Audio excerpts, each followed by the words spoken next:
Bonjour, Shalom. Gloire soit rendue à notre Seigneur Jésus-Christ, l'auteur de nos vies. C'est lui qui nous a accordé encore sa faveur. Nous revenons encore devant vous avec notre programme que nous avons mis en place, là où nous sommes en train de partager avec les éminents pasteurs, serviteurs de Dieu. Nous sommes en train de renouveler encore notre alliance ministérielle. Nous sommes en train d'apprendre encore comment nous pouvons aussi bien paître le troupeau du Seigneur.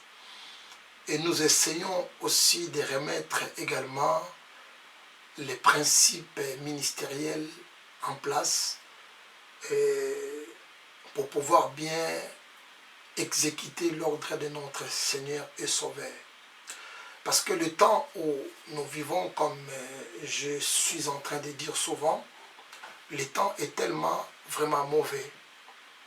Et nous vivons un temps où le ministère également, que chacun de nous, il fait le ministère selon sa propre volonté, son propre désir, et des fois même selon sa propre pensée.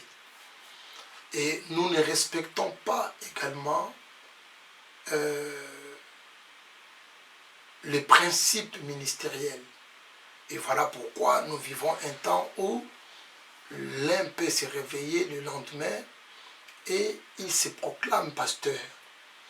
Et il n'y a personne aussi va l'interposer ou l'intercaler, parce que l'église des réveils, comme j'ai l'habitude de dire, ça c'est une défaillance de l'église des réveils.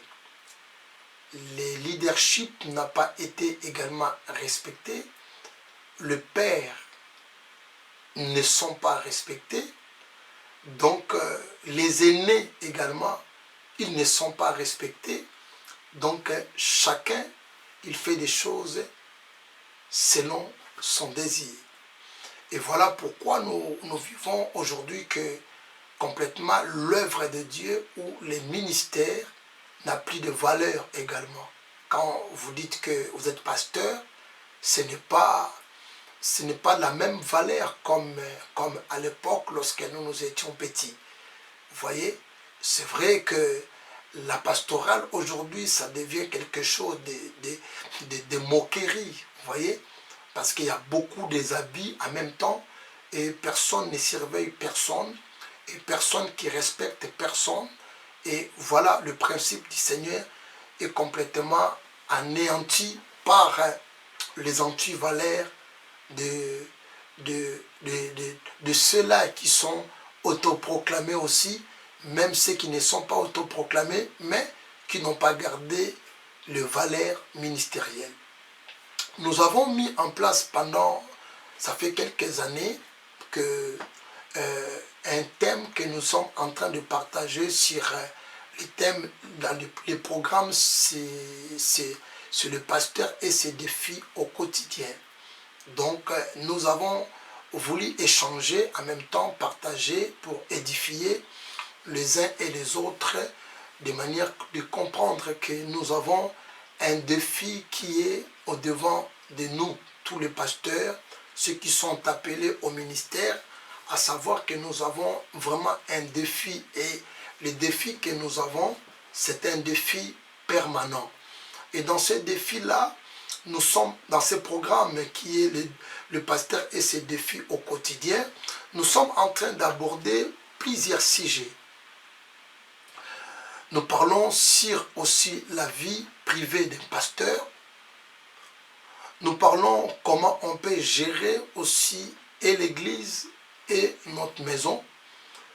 Nous parlons aussi comment on peut gérer également lorsque vous êtes épais aussi dans le ministère et que vous avez plusieurs ministres de Dieu dans votre communauté.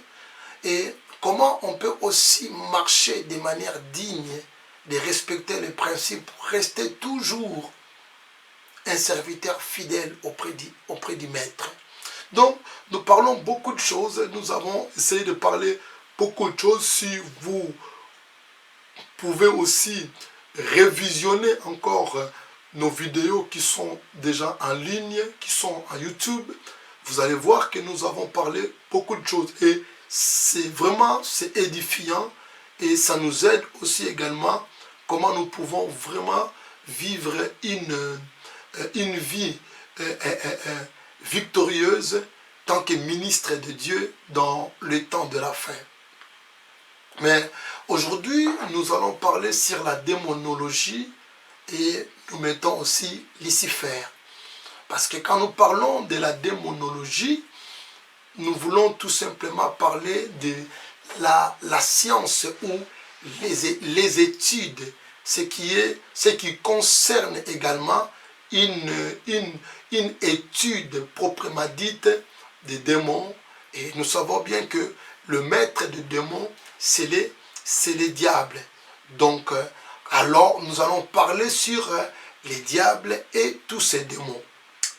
Déjà, ça peut être une troisième partie, parce que nous avons parlé sur la démonologie partie 1, la démonologie partie 2, et ça c'est la troisième partie que nous allons toucher beaucoup plus, c'est lui-même Satan. Parce que, à savoir, comme je disais, la démonologie, c'est une étude des démons. Donc, le diable, à savoir que c'est un grand démon. C'est lui qui est également le père des démons. C'est lui qui a suscité, c'est lui qui dirige tous ces mondes-là. Donc, on appelle Satan. Donc, comme nous avons dit également que nous devons comprendre que avant de devenir Satan, nous devons comprendre qu'il s'appelait avant au nom de Lucifer. Lucifer, et Lucifer, il faisait partie également des 3 archanges. Lucifer, ce n'est pas dit que Lucifer est égal à Satan. Rien du tout. Mais Lucifer, ça signifie tout simplement étoile qui brille. Ou Lucifer signifie aussi astre brillant. Nous pouvons dire aussi, Lucifer signifie aussi le fils de l'aurore. Donc Lucifer ne signifie pas Satan, mais Lucifer signifie étoile qui brille, ou le fils de l'aurore, ou astre brillant. Mais quand nous voulons parler de Lucifer, dans tout début de sa vie, à savoir que Lucifer a été créé par Dieu. Lucifer fit un ange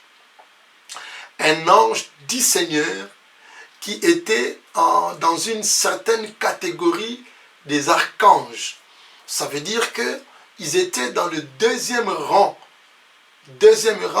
après l'ange du Seigneur. Ce qui vient, c'est les archanges.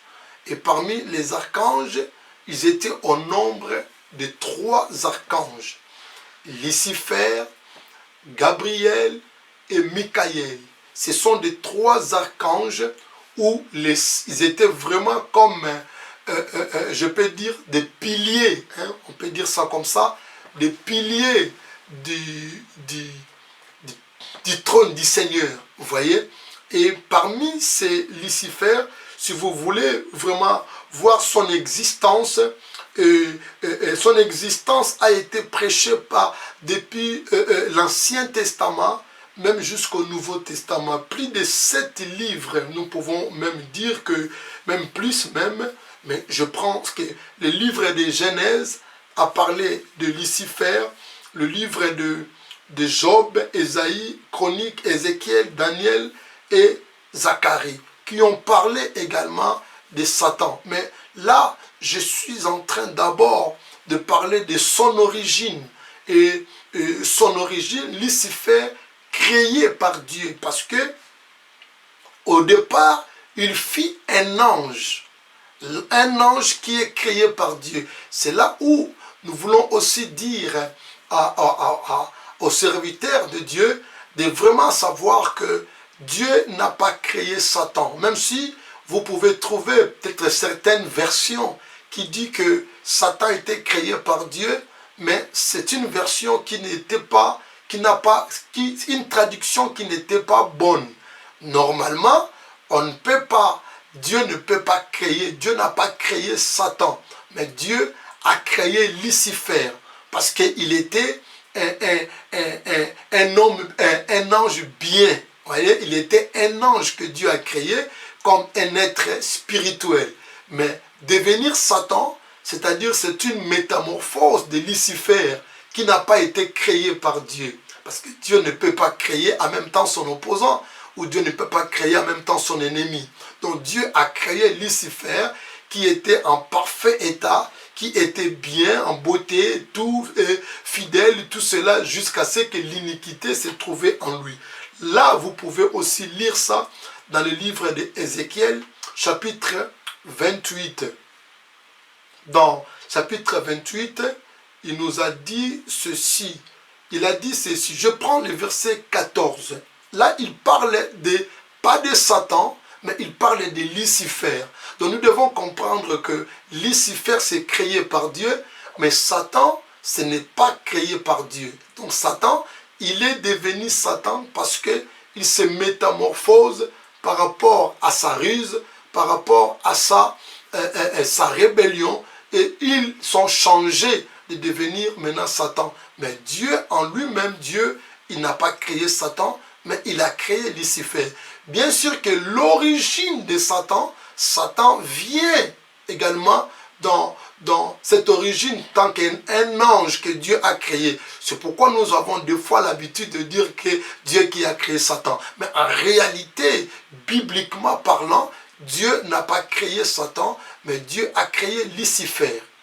Donc, là nous devons aussi pour enseigner les enfants de Dieu, pour que nous puissions bien comprendre les Écritures. Dans Ézéchiel chapitre 28, à partir du verset 14, je ne peux pas lire tout, nous sommes des hommes de Dieu, nous connaissons bien, ou nous-mêmes nous pouvons prendre la lecture.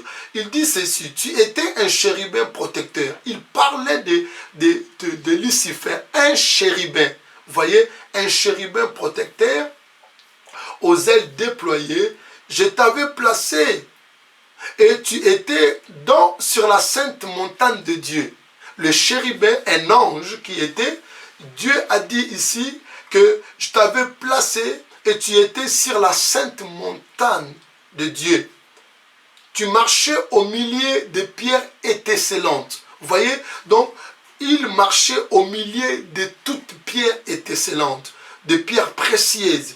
Il dit, tu as été intégré à tes voies. Voilà, c'est pourquoi où j'ai dit que Dieu n'a pas créé Satan. Parce que Satan signifie déjà l'opposant. Ou Satan signifie l'adversaire. Donc, ce qui s'oppose. Donc, Dieu n'a pas créé son opposant. Dieu a créé Lucifer. Et ici, dans le verset 15, il dit, tu as été intégré dans tes voies. Donc, depuis que Dieu a créé Lucifer, il était intègre tant que comme Lucifer. Depuis le jour qu'il était créé, il était intègre dans ses voies. Depuis le jour où tu as fui créer jusqu'à celui où l'iniquité a été trouvée chez toi. Vous voyez maintenant? Donc, c'est-à-dire que Dieu, c'est comme quand vous prenez un exemple de Judas Iscariote. La Bible, Jésus a dit, n'est-ce pas moi qui vous a choisi? C'est presque pareil, mon frère, mes chers bien-aimés dans le Seigneur. Quand Christ a choisi Judas, Judas n'était pas dans une mauvaise pensée. Judas était bien comme Pierre, comme Jean, comme tant d'autres, comme Barthélemy, et comme Jacques, comme les autres. Vous voyez, le Maître a choisi de la même manière que le Père a créé aussi Lucifer, Michael, Gabriel, qui étaient tous dans un parfait état, qui étaient bons. Ici, la Bible dit, tu étais intègre depuis dans tes voies, depuis le jour où tu as fait créer. Donc, il était intègre, il respectait la loi de Dieu, il marchait bien avec le Seigneur. Là, la personne que Dieu a créée, l'ange que Dieu a créé au nom de Lucifer. Vous voyez? Il dit jusqu'à ce que le jour où l'iniquité a été trouvée par toi. Pourquoi?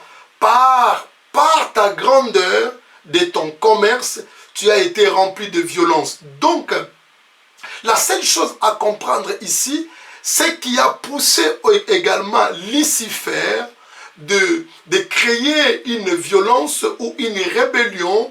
Ce que je pense, c'était en fait, Dieu a doté à lui beaucoup de choses, je peux dire, parmi d'autres anges ou d'autres archanges.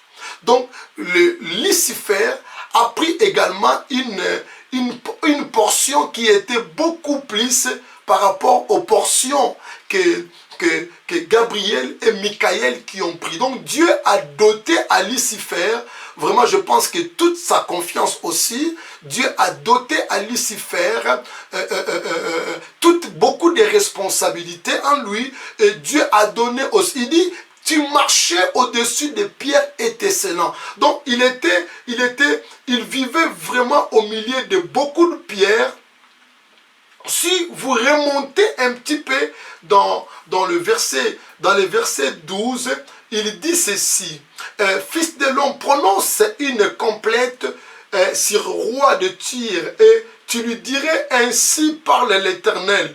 Tu mettais le sceau à la perfection. Tu étais plein de sagesse. Regardez ce que des critères, on peut dire, et même les critères, et même la dotation que Dieu a donnée à cet ange. Il dit, tu étais plein de sagesse. Donc, Lucifer avait plein de sagesse. Donc, on peut dire, la sagesse de Lucifer qui surpassait même la sagesse des autres anges ou d'autres archanges. Plein de sagesse, et il dit encore, tu étais parfait en beauté. Donc, il était beau. On peut dire aussi, il était beau. Il dit, tu étais parfait en beauté. Ça veut dire qu'il n'avait rien à reprocher au sujet de beauté. Donc, il était beau. Donc, il dit parfait en beauté. Verset 13, il dit, je remonte un petit peu.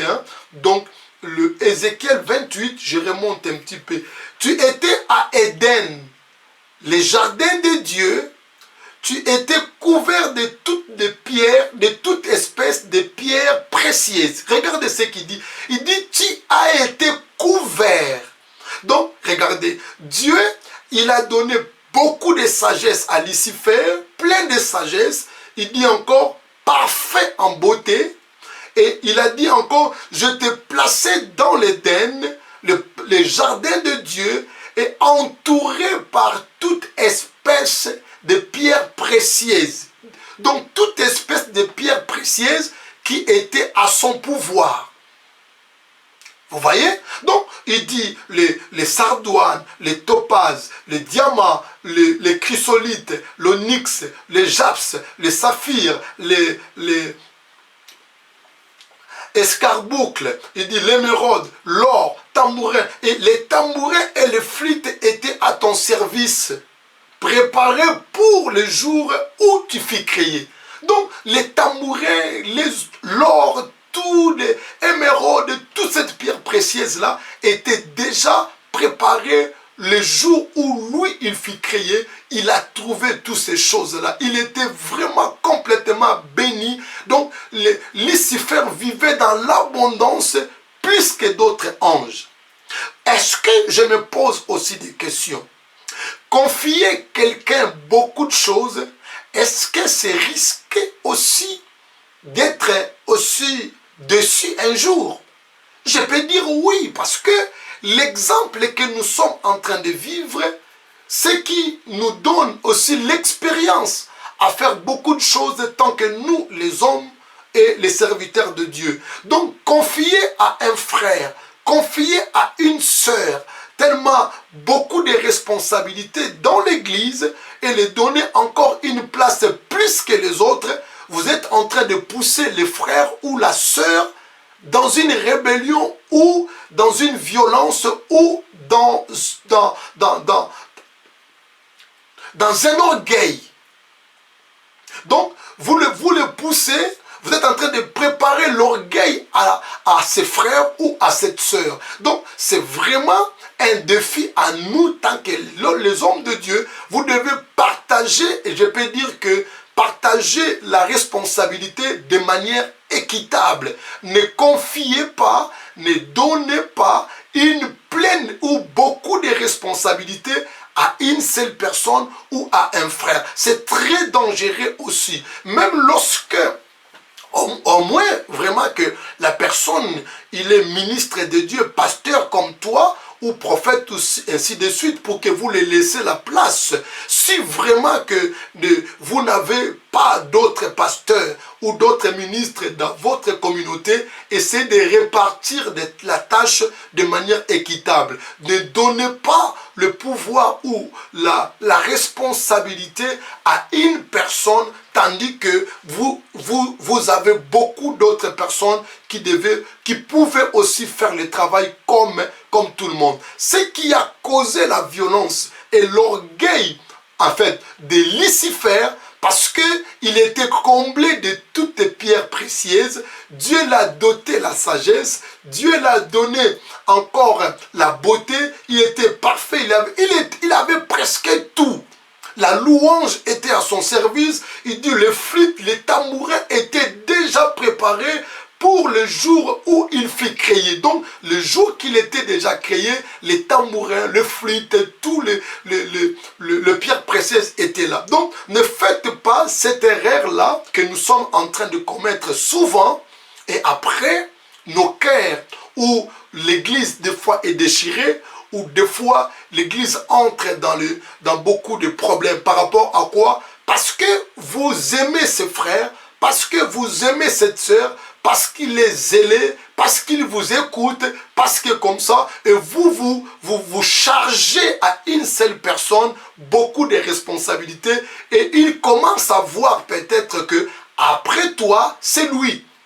Et cela, c'est que Lucifer a profité à ces jours-là. Parce que Lucifer commençait à vraiment voir comme après Dieu, c'est lui. Vous voyez? Quand nous voulons lire dans le livre d'Ésaïe, regardez ce que Ésaïe a dit ici. Nous sommes dans Ésaïe chapitre 14. Je n'ai pas eu le temps de mettre ça dans l'écran, mais je sais que je suis en face des hommes de Dieu, que vous connaissez bien la parole. Il dit ceci, verset 13. Tu disais à ton cœur, je monterai au ciel, je leverai mon trône au-dessus des étoiles de Dieu. Je m'assiérai sur la montagne de l'assemblée à l'extrémité du septentrion. 14, il dit encore, je monterai sur le sommet de riz, je serai semblable à très haut, je serai semblable à Dieu. Vous voyez, c'est là pourquoi. Parce qu'il commence à être considéré par rapport à la charge, la responsabilité, la beauté, la sagesse que Dieu lui a donnée, ce qui a poussé Lucifer dans l'orgueil. Tout cela, c'était encore un ange qui siégeait ensemble avec Michael et Gabriel. Ce n'était pas Satan, c'est Lucifer. Donc, nous voulons bien comprendre là, c'est très important. Et ce défi va nous aider aussi lorsque nous sommes en train aussi de diriger l'église. Nous devions également faire très attention de partager le pouvoir ou bien les tâches de manière vraiment équitable. Ne confiez pas à une seule personne plusieurs tâches. Ne confiez pas à une seule personne plusieurs responsabilités. C'est pourquoi je dis au moins que s'il est un homme de Dieu, pasteur, prophète, évangéliste ou bien qui d'autre. Mais au moment que vous travaillez, et le pasteur et vos collaborateurs, essayez un peu d'équilibrer les choses pour que une seule personne ne se sent pas que c'est lui qui a réussi ou qui est vraiment également après le pasteur, c'est moi. Donc ça pousse les frères, ça pousse la sœur, peut-être dans l'orgueil et dans la violence. Regardez, ici il dit, je monterai au sommet des riz. Il a dit encore, je serai semblable, ça c'est Lucifer, hein, c'est sa pensée maintenant. Il commence à avoir des pensées, je serai semblable à Dieu. Tandis que Dieu c'est son maître, Dieu c'est son créateur, pas Satan mais Lucifer. Dieu c'est son créateur, mais lui, il voulait devenir semblable à son créateur. Quand un collaborateur voulait devenir semblable à son maître, quand un disciple voulait devenir semblable à son maître, or la Bible dit clair, Jésus a dit clair, le disciple n'est pas,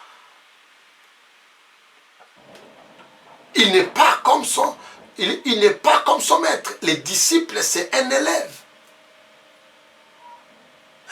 Qu'il suit également la direction du maître. Mais quand ici, une créature, il voulait devenir comme créateur, et c'est là ce qui a causé le problème. Et donc nous devons faire très attention à ça. Il dit Lucifer était une créature de Dieu, Lucifer, hein, il vient du monde angélique, il fut créé bon, saint, et depuis sa création, comme nous venons de lire ici dans le livre d'Ézéchiel.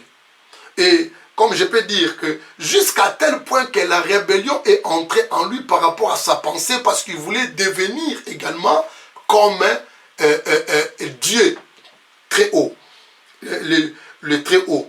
Et à partir de ce moment-là, c'est là où le Seigneur, où Dieu a donné l'ordre à d'autres anges, Michael, pour le faire combattre et pour débarrasser avec lui là au ciel. Et depuis ce jour-là, il fut jeté également du ciel sur la terre. Maintenant, c'est là où Lucifer a pris le nom de Satan. Il faudrait que nous comprenions cela, ce qu'on appelle la métamorphose.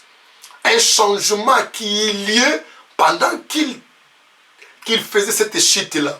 Donc, le changement là, la métamorphose a été faite pendant que lui faisait la chute. C'est pourquoi j'ai insisté pour dire que Dieu n'a pas créé Satan. Dieu a créé Lucifer, qui était en parfait état, qui était plein de sagesse, qui était plein de beauté, et il était intègre, comme la Bible nous mentionne. Il était intègre dans ses voies depuis le jour où il fut créé. En jetant ses maintenant par terre ici, c'est là où depuis le ciel, pour arriver sur la terre, c'est là où, pendant sa chute, là où il y eut la métamorphose. Et là qu'il devient maintenant Satan. Satan, comme vous le savez, qui signifie tout simplement celui qui s'oppose. Ce sont les noms. Satan, c'est les noms que Lucifer a porté lorsqu'il est devenu Lucifer. Maintenant, le nom de Lucifer n'est plus en lui. Là, il a pris maintenant le nom de Satan. On l'appelle plus Lucifer. Parce que Lucifer, c'était un bon nom. Lucifer signifie étoile qui brille. Lucifer signifie le fils de l'aurore. Lucifer signifie astre brillant. Donc c'était un bon nom. Normalement c'est un bon nom. Mais c'est vrai que parce que vis-à-vis de sa chute, de sa rébellion, il est difficile aussi pour que nous donnons nos enfants le nom de Lucifer. Mais en fait, Lucifer, en réalité, c'est un bon nom. Comme Michael, nous avons beaucoup de prénoms de gens qui s'appellent Michael, Gabriel. Mais on n'a pas cette idée-là d'appeler quelqu'un Lucifer. Parce que ça paraît déjà quelqu'un de rébellion, une personne qui a rébellé contre le Seigneur. Mais en réalité, ce nom, c'est vraiment un bon nom, selon leur signification. Et donc, Lucifer, le nom de Satan, signifie ce qui s'oppose ou l'adversaire. Et diable, le diable, c'est lui toujours, c'est son nom à lui, qui signifie diffamateur, ou on peut dire calomniateur. Donc, le diable. Tout ça, ce sont de son nom. Je peux dire aussi Belzéboul. Belzéboul aussi, c'est le nom. Parmi les noms de Satan, donc il y a aussi Belzéboul. En grec, on dit Baal-Zéboul. Donc, selon le livre des Rois, chapitre 1, verset 2. Et ça signifie chef des mouches, vous voyez, ou prince des démons. Belzéboul signifie prince des démons. Ce sont les noms. Bélial aussi, c'est le nom de Satan qui porte. Parce qu'il y a des titres, il a des titres, il a aussi des noms et il a aussi ses représentations. Vous voyez? Donc ici, Bélial signifie méchant. Ce sont les noms de Satan aussi. Apollyon signifie destructeur. Vous pouvez trouver ça Apocalypse 9, verset 11. Apollyon, les noms aussi de Satan. Et d'autres noms aussi qui apportent Léviathan. Donc, Léviathan signifie monstre marin. C'est un monstre qui règne dans l'eau. Vous voyez, dans le psaume 104, verset 26, ou Ésaïe 27, le verset 1er. Ça, c'est le nom de Satan. Si nous voulons prendre aussi ces titres, il a aussi ces titres à lui, où nous devons aussi comprendre ça. Il a le titre comme malin, il est malin. Il a le titre comme usurpateur. Nous pouvons prendre ça aussi dans Matthieu chapitre 6, verset 13. Il est malin. Il a le titre comme mauvais aussi. Il a aussi des titres comme voleur, comme on dit dans Jean chapitre 10, verset 10. Il a aussi des titres comme le tentateur, donc celui qui tente, qui vient nous tenter. Parce que Dieu lui-même, il nous tente jamais ce que lui a créé. Donc, tentateur, donc 1 Timothée chapitre 3, verset 5, ou 1 Jean 3, 5. Il a aussi des titres comme prince du monde, de ce monde. Jean 12, verset 31, pardon. Il a aussi des titres comme prince de la puissance de l'air. Ephésiens chapitre 2, le verset 2. Il a aussi des titres comme prince des ténèbres. Il a aussi des titres comme le Dieu de ces siècles, comme 2 Corinthiens 4, verset 4. Il a aussi des titres comme l'accusateur de nos frères. Vous voyez, l'accusateur de nos frères. Donc, nous pouvons tout dire là. Nous avons lu les noms de Satan et nous avons lu les titres de Satan. Là, maintenant, nous avons pris le parti de Satan. Là, il est déjà réchité. Il est déjà sur terre. Maintenant, ici, sa place n'est plus là-bas au ciel. Et là où j'aimerais que nous devons aussi comprendre que à partir de ce moment-là, Dieu n'a plus un opposant. Dieu n'a plus l'adversaire.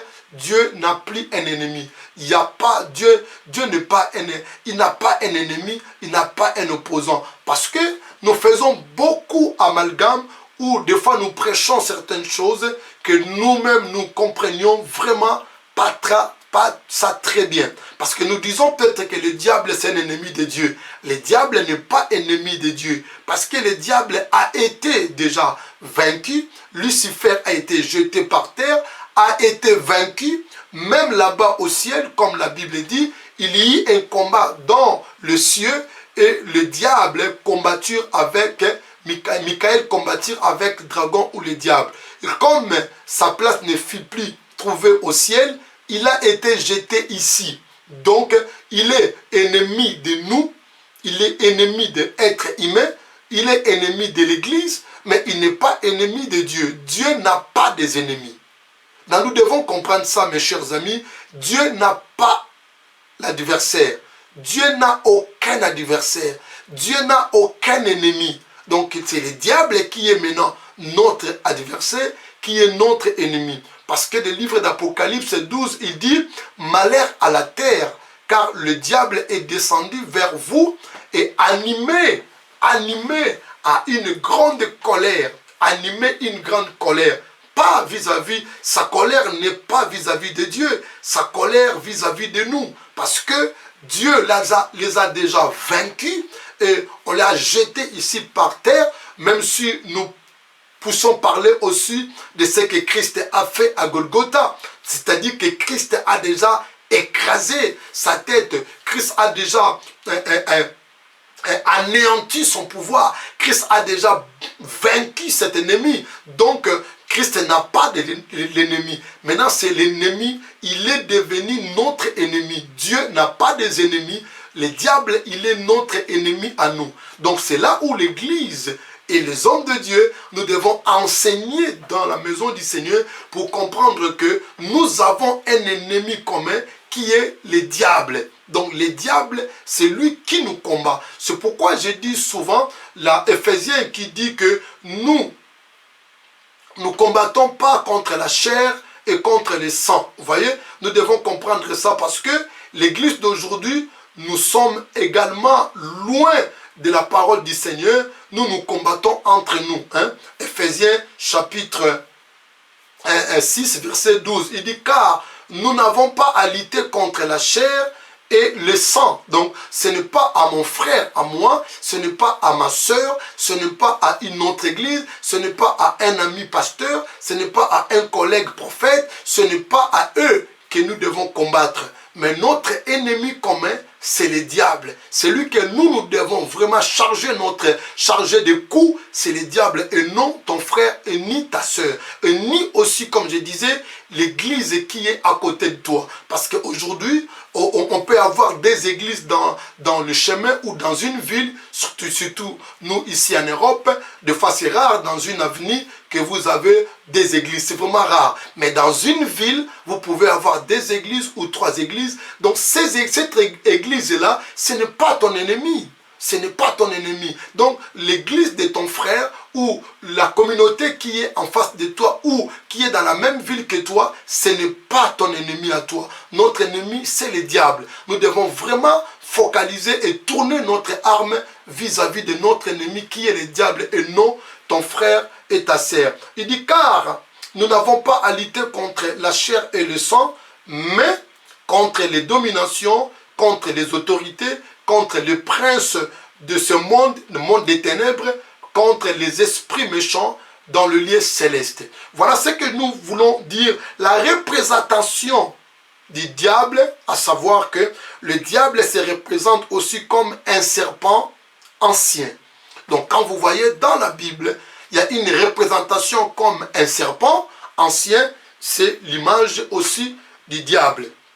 Apocalypse 12, verset 9, Genèse 3, verset 1 aussi. Et la représentation du diable aussi, ou de Satan, il est comme un dragon. Il se représente aussi comme dragon. Et ce sont des marques ou ce sont des images, peut-être que nous, tant qu'enfants de Dieu, ces images-là, elles ne sont pas la bienvenue dans nos maisons. Vous voyez, elles ne sont pas la bienvenue dans nos maisons ou dans nos habits ou dans d'autres. Parce que nous sommes en train de faire la publicité de la représentative de Satan. Donc tout cela, ce sont des représentations de Satan. Les dragons, le serpent, même l'ange, il dit l'ange des lumières. Donc l'ange des lumières, c'est une représentation aussi de Satan. Comme la Bible dit, de Corinthiens chapitre 12, le verset 14. Donc nous devons faire très attention à cela. Ces caractéristiques, les caractéristiques de Satan que nous devons aussi connaître, il est une créature de Lucifer, une créature de Dieu, a été créée avec des limites. Vous voyez, Lucifer a été, toute créature était créée avec des limites. Là, on parle de Lucifer. Mais lorsque la limite de la personne commence à dépasser, toute personne qui dépasse ses limites, alors ça déborde, vous voyez. Et c'est là où qui crée aussi de frustration. Donc, vous êtes serviteur dans une église, tant que pasteur, nous avons des limites aussi. Serviteur dans l'église, vous avez des limites. Le disciple dans une église, on a des limites aussi à savoir. Et caractéristique aussi, c'est un être spirituel, sans chair ni sang, selon Éphésiens 6, verset 12. Ces caractéristiques aussi, il existe à l'ordre dit des chérubins. Ces caractéristiques aussi, il était plus élevé de toutes les créatures angéliques. Vous voyez, il était plus élevé. Donc, son élévation là, c'est qui a causé ces dommages. Donc, nous devons faire très attention. C'est important parce que nous sommes des humains. Vous voyez, dans l'humain, il y a toujours un petit orgueil là-dedans. Vous devez savoir, même nous voyons aujourd'hui, quand Dieu élève un serviteur de Dieu, c'est lui qui était humble hier, mais quand il est élevé, quand il est connu, quand il a beaucoup d'argent, vous sentez, vous voyez à la personne l'orgueil. Vous voyez, nous devons faire très attention de ne pas aussi bombarder et confier beaucoup de choses à un serviteur de Dieu. C'est important que nous devons comprendre. Donc pour aujourd'hui, je vais arrêter là parce que ça fait déjà 40 minutes. C'est beaucoup plus... on va parler de comment les diables opèrent. Vous voyez, les diables opèrent, ils cherchent de prendre possession de la personne. Vous voyez, pour travailler de manière vraiment pour accomplir également sa mission. Le diable, il travaille aussi par rapport à l'oppression. Donc, il met l'oppression dans la vie de l'homme et le diable, il vient aussi travailler de manière pour qu'il puisse accabler également l'homme, pour que l'homme devienne également comme, je peux dire même, dans son service. Vous voyez, donc il fait détourner également le plan de Dieu qui était préparé pour l'homme et lui il fait détourner cela. Il cherche à détruire, à prendre la possession. Dès qu'il prend possession de votre corps, et c'est là où il va commencer à vous diriger. La possession, c'est quoi? La possession, c'est ce qui fait d'être entièrement dominé et commandé par un esprit impur. Donc lorsque vous êtes possédé par un esprit, c'est que nous appelons aussi des fois l'envoûtement. Vous voyez? Donc vous voyez qu'un homme, vraiment, quelqu'un bien on peut respecter, mais des choses qu'il pose, des actes qu'il pose, vous-même vous avez honte. Vous voyez? Donc ça, on appelle ça la possession. Donc quand un esprit impur ou Satan, il prend possession de ton corps, c'est lui qui commence à te dominer et à te commander. Voilà pourquoi l'apôtre Paul dit, c'est que le bien que je sais, je ne fais pas. Mais le mal que je hais, c'est que je fais. Donc, c'est-à-dire que, en d'autres termes, il était possédé par un esprit satanique. Que le Seigneur vous bénisse. Nous allons continuer, si Dieu nous fait encore grâce, à ce qui concerne de cette étude de la démonologie. C'était bien moi, votre frère et pasteur Cephas Ndombasi. Que Dieu vous bénisse et à très bientôt. Au revoir.